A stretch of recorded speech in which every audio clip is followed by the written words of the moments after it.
안녕하세요. 제가 여기에 이렇게 사연을 쓰게 된 이유는 도저히 답 안 나오는 저희 시어머니 때문이에요. 저희 시어머니는 정말 돈에 환장하신 분이셨는데요. 저한테 365일 내내 1분 1초도 쉬지 않고 돈 얘기만 하시던 분이셨어요. 시어머니 때문에 이젠 돈 얘기라면 치가 떨릴 지경인데요. 지금부터 여러분들께 시어머니와 있었던 전쟁 같던 시간들을 들려드리도록 할게요. 저는 사업하시는 아버지와 대기업에 다니시는 어머니 밑에서 외동딸로 태어나 두 분의 사랑을 저 혼자 독차지하며 정말 부족함 없이 풍족하게 자랐어요. 지금이야 자식이 저 혼자라 외동딸이라고 하지만 엄밀히 말하면 외동딸은 아니었어요. 제 밑으로 동생이 하나 있었지만 태어난 지 얼마 지나지 않아서 세상을 떠났거든요. 그 뒤로 한동안 부모님은 동생을 떠나보낸 슬픔에 잠겨 계셨었어요. 그러고는 잘 자라주고 있는 저라도 열심히 키우자는 생각에 더 이상 동생을 낳을 생각도 하지 않으셨죠. 저도 나이가 어느 정도 있을 때 동생이 태어난 거라 부모님의 슬픔을 잘 알고 있었어요. 그래서 부모님께 실망시켜드리지 않기 위해 공부도 열심히 하고 말썽도 안 피웠었어요. 덕분에 저도 어머니처럼 대기업이라는 번듯한 직장을 얻게 되었죠. 아버지께서는 하나밖에 없는 딸이 자신의 회사를 이어받았으면 하지만 아직 제가 젊기도 하고 지금은 여러 가지 일을 해보고 싶어서 정중히 거절했어요. 저는 고등학생 때부터 만났던 오래된 남자친구가 있었어요. 남자친구는 저보다 2살 많은 같은 동아리 선배였고 처음엔 소꿉장난처럼 가볍게 만나려고 했는데 이렇게 길게 만나 결혼까지 하게 될 줄은 꿈에도 몰랐어요. 남편이 현재는 의사라 사람들이 제게 봉잡았다고 하지만 그것도 전부 제 노력으로 만들어준 자리예요. 형편이 어려워서 포기하려고 하길래 제가 모아둔 돈으로 등록금도 대주고 뒷바라지를 다 해줬었거든요. 주변에서 다들 그렇게 다 퍼주다가 남자 잘 되면 떠난다고 겁을 줬었는데 남편은 다행히 의사가 되고 제가 대기업에 취업을 하자마자 청혼을 하더라고요. 사실 남편이 의사 되자마자 바로 청혼을 하려고 했는데 제가 취업 준비 중이기도 했고 직장 없이는 자신의 청혼을 안 받아줄 것 같아서 미뤘었다고 하는 거예요. 저는 남편 말처럼 직장 없으면 시어머니께서 마음에 안 들어 하실 것 같아서 만약 백수일 때 청혼했으면 안 받아주려고 했었어요. 하지만 직장이 있다고 해서 시어머니께서 마음에 들어 하실 거라는 보장이 없더라고요. 처음 제가 남편 집에 인사드리러 갔을 때 저를 바라보시는 시어머니 표정이 좋지가 않았어요. 평소 명품을 즐기는 편은 아니지만 그날은 잘 보이고 싶은 마음에 깔끔한 옷을 찾다 보니 죄다 편안한 복장뿐이고 입을 만한 게 명품 옷밖에 없는 거예요. 그래서 명품 옷을 입고 갔는데 혹시나 어머니께서 명품 옷인 걸 알아차리고 어린애가 벌써부터 사치한다는 생각에 안 좋게 보신 건 아닌지 걱정했었어요. 제가 가려고 가방을 챙길 때까지도 시어머니의 표정이 좋지 않아서 결혼은 못하겠구나 생각을 했었죠. 아니나 다를까 신발을 신고 나가려고 할 때쯤 시어머니께서 제게 남편과 헤어지라고 2번 다시는 볼 일 없었으면 좋겠다고 하시더라고요. 남편은 저를 데려다 주려고 했지만 혼자 가고 싶은 마음에 괜찮다고 하고 서둘러 나왔어요. 저는 한숨을 푹 쉬고 터덜터덜 걷고 있었는데 남편한테 전화가 오더라고요. 시어머니께서 급하게 다시 저를 찾는다고 근처에 있으면 빨리 와달라고 하면서요. 저는 그때 구두를 신고 있었는데 발이 아픈지도 모를 정도로 왔던 길을 열심히 뛰어갔어요. 단 몇 분 사이에 시어머니는 아까 제게 보인 태도는 온데간데 없었고 저를 환대해 주시더라고요. 그리고 처음 방문했을 땐 안 보였던 신호도 함께 저를 맞이했어요. 사실 저를 맞이했다기보단 제 옷을 맞이했다는 게 더 어울리지만요. 맞네. 내가 잘못 본 게 아니었어. 저거 구찌잖아, 구찌. 저 목 부분의 패턴. 나갈 때 살짝 봤었는데 역시 내 눈은 정확하다니까. 저 옷 진짜 비쌀 텐데 대박. 아까는 내가 미안했어요. 기분 나쁘게 했다면 사과할게요. 아버지 사업하신다면서요? 이렇게 귀한 분을 푸대접했으니 어쩌나. 언니, 이거 얼마 주고 샀어요? 설마 치마도 구찌예요? 헐, 구두랑 가방은 또 생로랑이네? 역시 사업하는 집안은 다르구나. 옷까지 명품으로 입는 사람 처음 봐요. 예, 너는 방 안에 들어가 있어. 어른들 이야기하는 거 안 보여? 아까는 정말 미안했어요. 저희 집이 보다시피 형편이 좋은 편이 아니라서 비슷한 집안에 장가 보내면 아들만 힘들어질까봐. 알고 보니 시어머니께서는 제가 본인 집안과 비슷한 집안인 줄 알고 차갑게 대하신 것이었어요. 아무래도 본인들 형편도 좋지 않은데 거기에 똑같이 형편이 좋지 않은 사람과 만나면 남편이 힘들어질 게 눈에 보여서 그랬던 것 같아요. 자식을 둔 부모 입장에서 자식 힘든 곳에 누가 시집장가를 보내고 싶어 하겠어요. 조금이라도 더 나은 집안과 결혼을 시키고 싶어 하시겠죠. 시어머니의 심정을 이해 못하는 건 아니었기 때문에 돈만 보고 저를 허락한 것 같아 기분은 좀 그랬지만 마음에 담아두지 않기로 했어요. 첫 만남 때도 시어머니께서 예사뿐이 아니시라는 걸 느꼈지만 결혼 준비를 하면서 본격적으로 시어머니와 저는 부딪히기 시작했어요. 저희 집안이 부유하다는 점과 남편이 의사라는 걸 내세워서 제게 신혼집을 요구하는 거예요. 신혼집이 한두 푼도 아닌데 컴퓨터 하나 사듯 35평 방 3개 딸린 아파트면 좋겠다면서 거기에 저희 부부와 시어머니의 신호까지 살면 딱 좋겠다고 하시더라고요. 저희 쪽에서 해오라고 못 박는 것도 어이가 없는데 신혼집에 왜 시어머니와 신호까지 살아야 하는지 제 머리로는 도저히 이해가 안 되는 부분이었어요. 어머님, 신혼집을 왜 저희 집에서 해와요? 아니, 그리고 만약 저희 집에서 해온다고 쳐도 신혼집에 왜 어머니랑 아가씨까지 같이 살아야 해요?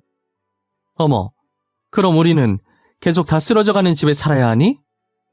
너도 우리 집 와봐서 알 거 아니니? 아, 방 3개는 좁아서 그러니? 그럼 방 4개짜리 아파트에 우리도 들어가서 사는 걸로 하자. 어떠니? 제 말은 그런 뜻이 아니잖아요, 어머님. 신혼집은 말 그대로 신혼집인데 왜 저희 신혼집에 어머니랑 아가씨가 자꾸 들어오려고 하시냐고요.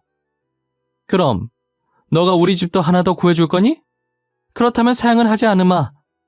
내 조건에 이행하지 못하겠으면 지금이라도 파혼해. 우리 아들이야 의사라서 장가갈 곳 많으니까. 시어머니의 태도는 뻔뻔해도 그렇게 뻔뻔할 수가 없었어요. 며칠째 끝없이 제 회사에 찾아오면서까지 신혼집에 대해 닥달을 하셨고 저는 파혼을 할까 싶다가도 남편 의사 만든 게 아까워서 오기로 시어머니 조건을 맞춰주기로 했어요. 신혼집은 저희 집에서 해가는 걸로 했고 제가 모았던 돈으로 전세지만 시댁집을 새로 구해주었죠. 그래도 양심이 조금이라도 남아있었는지 시어머니께서 먼저 혼수를 해주신다고 하시더라고요. 별로 기대도 안 했었지만 결혼 후 신혼집에 입주해서 도착한 혼수 보고 기절할 뻔했어요.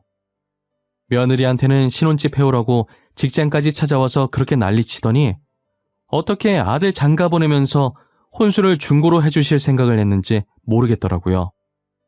저는 여기저기 사용한 흔적이 있는 혼수들이 꼴보기 싫어서 결국 다 버리고 제 돈으로 싹 다 바꿨어요. 정말 시어머니를 이해하려고 해도 이해할 수가 없었어요. 도대체 저런 제품들은 어디서 구했나 했더니 며칠 지나지 않아서 제품들의 출처를 알게 되었죠. 신혼집 정리한다고 시댁에 신경을 못 썼었는데 신혼집 어느 정도 정리가 다 끝났을 때쯤에 남편과 함께 인사도 드릴 겸 시댁 구경도 좀 할 겸 먹을 것을 싸들고 간 적이 있었어요. 그런데 시댁의 가전제품들이 다 새 제품들이더라고요. 군데군데 제품 보호 비닐이라고 해야 하나 스티커라고 해야 하나 그것도 아직 안 떼진 제품도 있었어요. 알고 보니 남편이 이사 기념으로 적금을 해지해서 전자제품을 새로 주문해줬고 원래 시댁에 있던 제품들이 혼수랍시고 저희 집으로 온 것이었어요. 그 사실을 알고 나서 얼마나 열이 받던지 아마 당해보지 않으면 모를 거예요. 저는 같이 얼굴 맞대고 밥을 먹을 기분이 아니라서 싸웠던 음식들을 내려놓고 갑자기 회사에 일 생겼다는 핑계로 그대로 집으로 돌아왔었어요. 집으로 돌아오고 나서 아무리 이해해보려고 해도 합리화가 전혀 안 되고 화만 더 나더라고요. 그날 주먹으로 애꿎은 침대만 얼마나 쳤는지 몰라요. 따지고 싶어도 나이든 시어머니 상대로 제가 어떻게 따지겠어요. 할 수 있는 거라곤 방구석에 박혀서 이렇게 주먹으로 침대 치는 것밖에 없었죠. 한동안은 시어머니께서 집 꾸민다고 바쁘셨는지 연락이 없으시더라고요. 이대로만 계속 연락이 없었으면 좋겠다고 생각하는 찰나에 제 전화는 무섭게 울리기 시작했어요. 당연히 제게 전화를 거신 건 시어머니셨고 첫 마디가 아들 장가 보내고 축하해준 친구들한테 자신이 한턱 쏘고 싶다고 제 회사로 갈 테니 카드를 달라고 하시는 거예요. 한턱 쏘고 싶은 건 본인이면서 왜 제 카드를 쓰냐고 따지고 싶었지만 어르신들이 밥 먹어봤자 돈 얼마나 되겠나 싶은 마음에 카드를 준다고 했어요. 그런데 일하는 도중 문자가 2개 정도 날라와서 잠깐 봤는데 문자를 확인하자마자 거짓말 안 치고 너무 놀라서 그 자리에서 폰 떨어뜨리고 소리를 질러버린 거예요. 저는 영 하나를 제가 잘못 받거나 상대 쪽에서 잘못 결제한 줄 알았어요.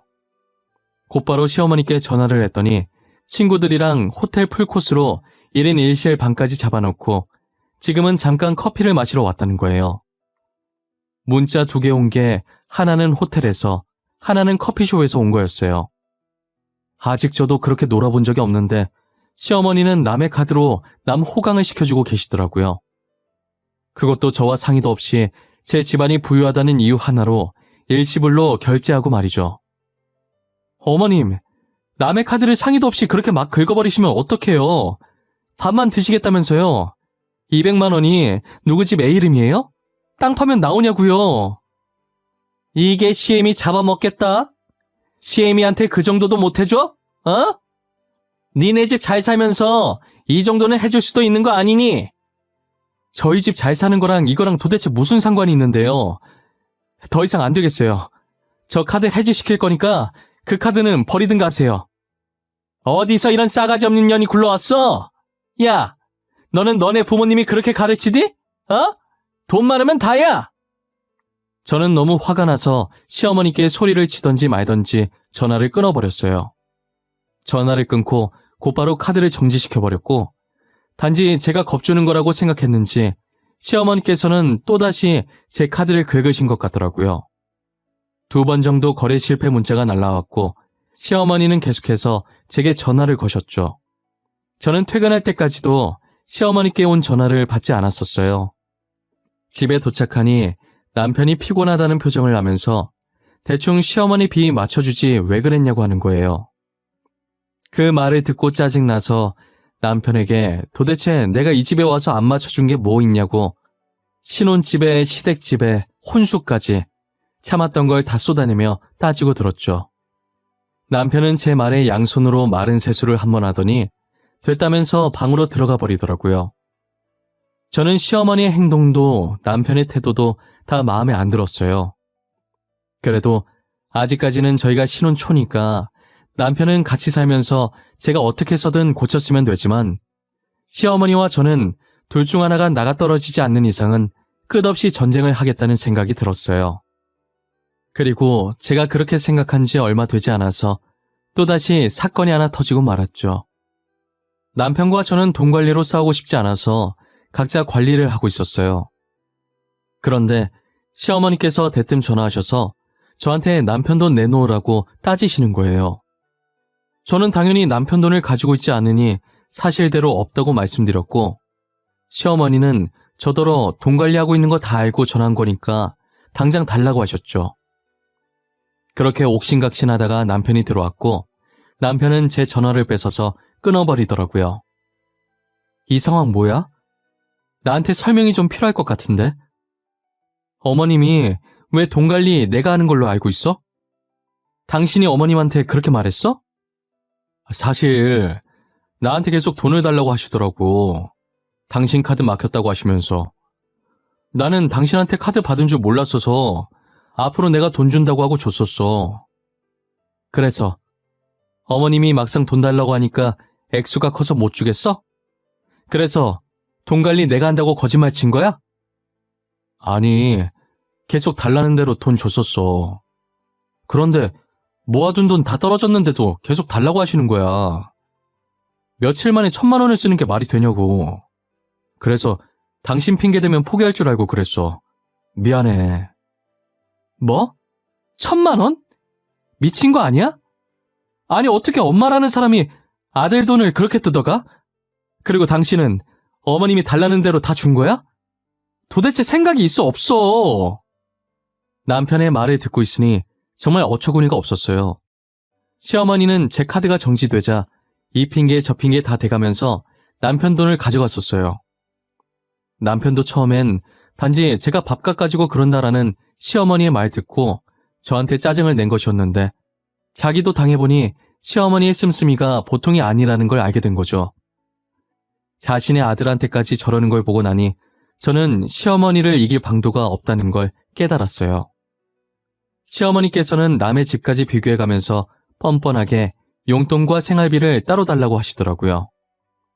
그러면서 어처구니 없는 가격을 제안하더니 신우 형편 어렵다고 신우 생활비도 보태달라고 하시는 거예요. 돈 관리처럼 가족들도 각자 보살피기로 합의해서 시댁 용돈은 남편이 주고 있었거든요. 그런데 시어머니께서 제게 그렇게 말하니 저는 당연히 그렇게 못 드린다고 말했죠. 부모님들은 각자 모시기로 했다고 돈 더 받고 싶으면 남편한테 부탁하라고 정중하게 말했어요. 시어머니는 평소답지 않게 순순히 알겠다고 하고 물러나시더라고요. 어쩐 일로 순순히 물러나나 싶었는데 얼마 지나지 않아서 누군가 저희 집 문을 두드리는 거예요. 당장 문 열라고 소리를 고래고래 지르는데 역시나 시어머니께서는 물러나시는 법이 없으셨죠. 신우까지 압세해서 저희 신혼집까지 찾아와서는 깽판을 치기 시작했어요. 눈에 보이는 것들을 죄다 던지고 깨부시고 난리가 났죠. 저희가 고양이를 키우고 있어서 혹시나 고양이가 맞을까 재빠르게 고양이를 안아들었어요. 평소 같으면 제 몸에서 나오려고 발버둥칠 텐데 고양이도 겁을 먹고 제 품에 가만히 안겨있더라고요. 남편은 중간에서 이러지도 저러지도 못하고 깽판 치는 걸 보고만 있었어요. 아무것도 못하는 남편이 한심했고 시어머니께서 계속 저러는 모습을 더 이상 봐주기 힘들었어요. 어차피 고양이 때문에 집에 홈캠이 설치되어 있어서 지금 이 상황들이 다 녹화되고 있었고 이 증거들로도 충분히 이혼을 할 수 있었어요. 저는 최대한 빠른 시일 내에 이혼을 하리라고 마음을 먹었어요. 하지만 제가 임신을 하면서 이혼은 다시 물 건너가게 되었죠. 애완동물들과 같이 사는 사람들을 보면 가끔 애완동물 덕분에 임신을 한 걸 알게 된 경우가 있잖아요. 저도 그런 신기한 경우 중에 한 사람이었어요. 앞서 말했다시피 저희 집 고양이가 누가 안으려고 하면 피하고 잘 오지 않는 편인데 유달리 그날따라 제 옆에 계속 붙어 있더라고요. 제가 누워있다가 다시 일어나서 움직이고 다른 자리에 누우면 다시 저를 쫓아와서 제 배 옆에 얌전하게 엎드려 있는 거예요. 갑자기 왜 저러나 싶었는데 갑자기 애완동물로 임신을 알아차린 사람의 글이 떠올랐고 저는 혹시나 하는 마음에 임신 테스트기를 해봤었어요. 정말 신기하게도 임신 테스트기에 선명하게 두 줄이 떠 있더라고요. 그런데 신기함과 동시에 이혼을 하지 못한다는 우울감도 같이 오는 거예요. 아이에겐 너무나도 미안했지만 저는 임신이 그리 반갑지가 않았어요. 남편에게 임신 소식을 전하니 너무 좋아하더라고요. 그래서 조심스럽게 시어머니 이야기를 꺼냈고 시어머니 때문에 스트레스를 받으면 아이한테 안 좋을 것 같다고 남편 보고 어떻게 좀 해달라고 전했죠. 남편도 제 이야기를 듣더니 맞는 말이라고 생각했고 결의를 다진 목소리로 전화를 끊더라고요. 그리고 남편이 어떻게 했는지는 모르겠지만 정말 거짓말처럼 아이를 낳을 때까지 시어머니와 마주치는 일이 단 한 번도 없었어요. 저는 남편 덕분에 무사히 아들을 낳을 수 있었는데 이 아기가 몸이 너무 약하게 태어난 거예요. 몸짓도 조그맣고 심장 쪽도 좋지 않아서 정말 최악의 상태였어요. 이대로라면 며칠 못 버티고 아이가 사망할 거라고 하더라고요. 아이의 상태를 듣고 저는 몸조리할 틈도 없이 아이 옆에만 붙어 있었어요. 하지만 제가 할 수 있는 거라곤 조금만 버텨달라는 말밖에 없었죠. 그 순간 제 동생을 떠나보내는 부모님의 심경을 100% 이해할 수 있겠더라고요. 저는 아이가 떠나는 순간에도 아무것도 먹지 못하고 잠도 제대로 자지 못했었어요. 아들을 얼마나 더 볼 수 있을지 모르는데 먹는 시간도 자는 시간도 사치라고 생각했죠. 결국 아들은 얼마 버티지 못하고 제 곁을 떠나고 말았어요. 저는 넋을 놓고 있었고 시어머니는 저더러 손자 죽인 나쁜 며느리라고 난리치고 있었죠. 우리 손자 살려내. 당장 우리 손자 살려내라고.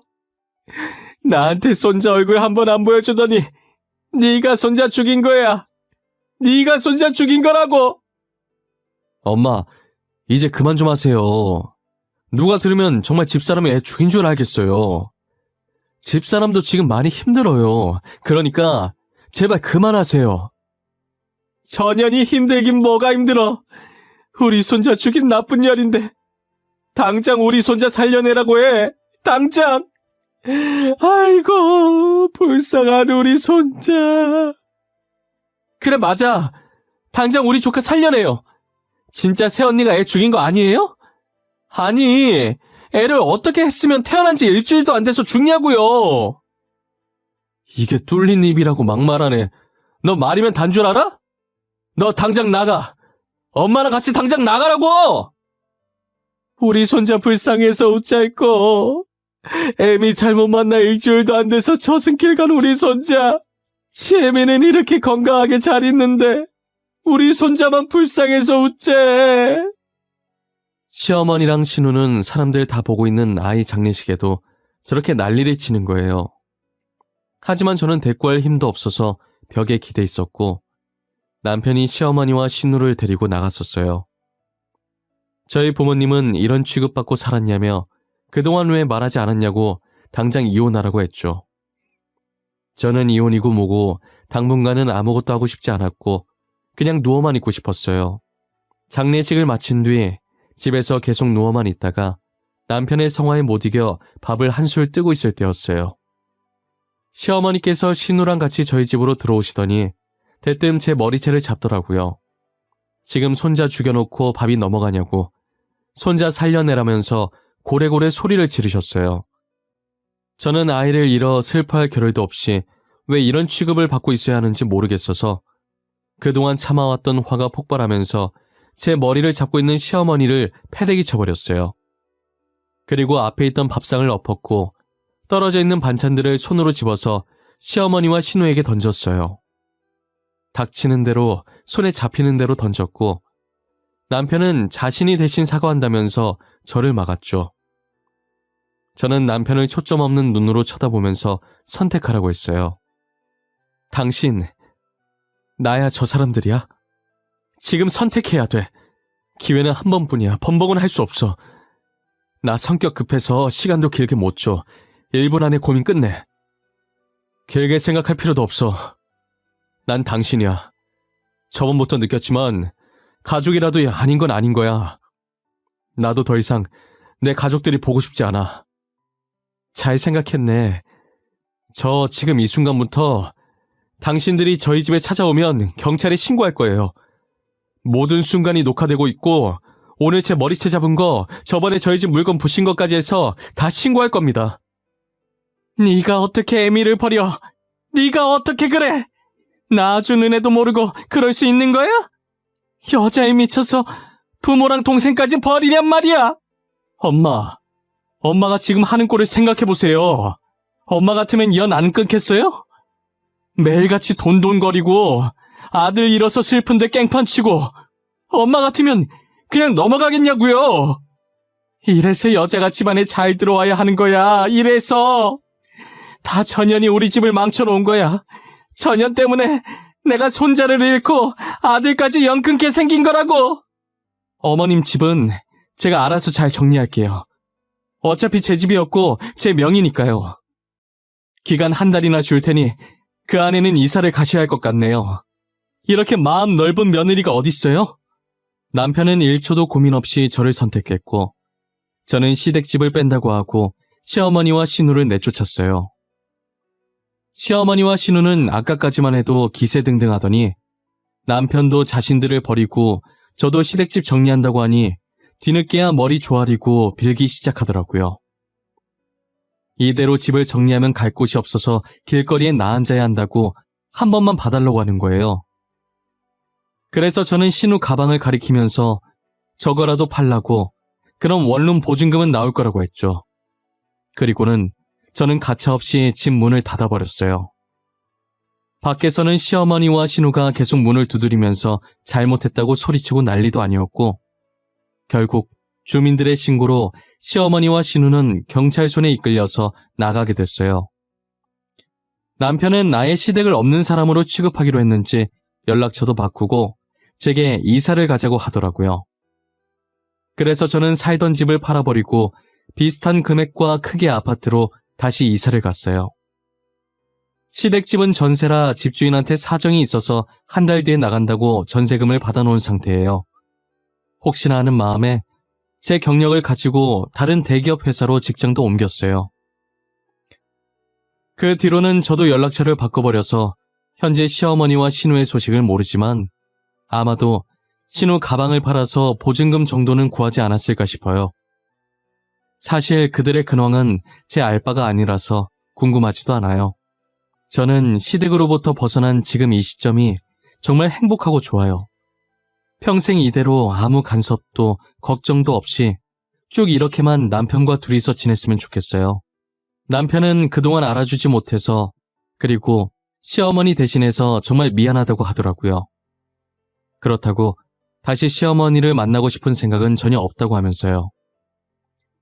아직도 가끔 그때 호텔 200만 원 사건에 대해 잘 모르고 짜증만 냈다고 미안해해요. 사람은 겪어봐야 아는 거라고 자신이 겪어보니 아들인 자기도 이렇게 스트레스인데, 따지고 보면 피 한 방울 안 섞인 제가 얼마나 스트레스였을지 이제야 알겠다면서요. 저는 그때나 지금이나 남편에게 아무런 감정이 없어요. 남편이 그때 말곤 제게 못했던 적이 있는 것도 아니었고, 그리고 이게 남편의 잘못이 아니잖아요. 온전히 돈밖에 모르고 저를 돈으로만 본 시어머니와 신우의 잘못인 거죠.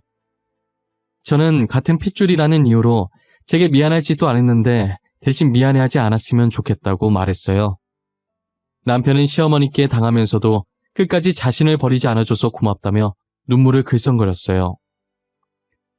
현재 저와 남편은 누구보다도 사이좋게 잘 지내고 있어요. 그리고 벌써 저 일이 일어난 지도 2년이 지나서 지금은 손바닥만하게 작은 딸 하나를 키우고 있죠. 태어난 지 이제 일주일밖에 안 돼서 그런지 앞전에 떠나보낸 아들 생각이 문득 나더라고요. 다행히 딸은 아들과 다르게 건강하게 태어나다 못해 우량아로 태어났어요. 어찌나 건강한지 모유도 엄청 잘 먹고 잠도 제 시간에 잘 자더라고요. 요즘은 남편이나 저나 딸아이 키우는 재미로 살고 있어요. 우스갯소리지만 딸이 저를 안 닮고 남편을 닮아서 벌써부터 이목구비가 뚜렷하고 이쁘더라고요. 자기랑 똑같이 생겼다며 완전히 딸바보가 된 남편은 다니던 병원까지 그만두고 아이를 봐주고 있어요. 저는 더 쉬면 복직이 어려울 것 같아서 출산 휴가만 끝나면 곧바로 복직을 할 생각이에요. 남편은 저희 아버지께서 크지는 않지만 그래도 조그맣게 개인 병원 하나 차려주신다고 하셔서 딸아이가 어느 정도 크게 되면 다시 의사 생활을 시작하려고 생각하고 있죠. 앞으로도 이대로만 잠잠하게 아무 탈 없이 새 가족이 잘 지냈으면 좋겠어요. 어떻게 찾은 평화인데 누군가로 인해 한순간에 이 평화가 깨지게 될까 하루하루가 두려워요. 연을 끊었다고는 하나 시어머니와 신우 성격에 저희를 안 찾고 있을 리가 없으니까요. 시어머니와 신우가 조금만 성격을 죽였더라면 이렇게까지 나오지 않았을 텐데, 제게 선만 잘 지켜준다면 저도 그들에게 착한 며느리, 착한 새언니가 될 수도 있었어요. 인간관계에서 제일 중요한 것은 선이잖아요. 솔직히 부모 자식 관계나 고부 관계도 사람 대 사람이라 인간관계에 속하는 것인데, 시댁 식구가 적당한 선만 지켜주셨더라면 저희가 이렇게까지 되진 않았을 거라는 생각이 들어요. 솔직히 2년이라는 시간이 흘렀어도 아직은 제 가슴에 그날의 아픈 기억들이 존재해요. 이제는 잊고 잘 살고 있구나라는 생각이 들 때마다 불쑥불쑥 떠오르곤 하죠. 그래도 언제까지 아픈 기억을 잡고 살 순 없으니 지금 여기에 이렇게 글을 남기고 앞으로는 이 상처들을 훌훌 털고 다시 일어서려고 해요. 지금처럼 남편과 딸아이와 함께 말이에요. 여러분들도 상처 많은 제가 아닌 지금의 저처럼 가족들끼리 따뜻한 말 많이 나누고 오래도록 행복하게 사시길 바랄게요. 감사합니다.